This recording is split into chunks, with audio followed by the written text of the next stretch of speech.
د بندیانو تبادله څنګه شوه ټول مکمل معلومات په همدې ویډیو کې را سره وګورئ. السلام علیکم ملګرو، زموږ ځواک ټي وي چینل ته ښه راغلاست. ویډیو تر اخره را سره وګورئ، په هر څه به پوه شئ. د افغان حکومت او طالبانو ترمنځ د بندیانو تبادله پای ته ورسېده.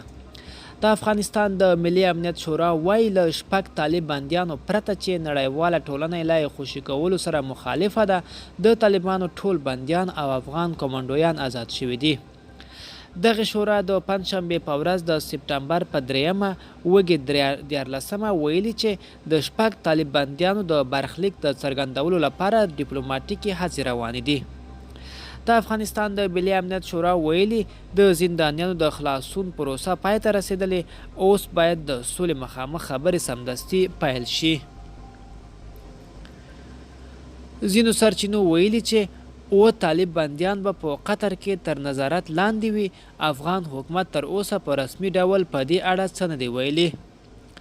په ورته وخت کې د افغانستان دولت د سولې مرکچي پلاوي مشر محمد معصوم ستانکزي ویلي چې له طالبانو سره د سولې خبرې به ژر پیل شي.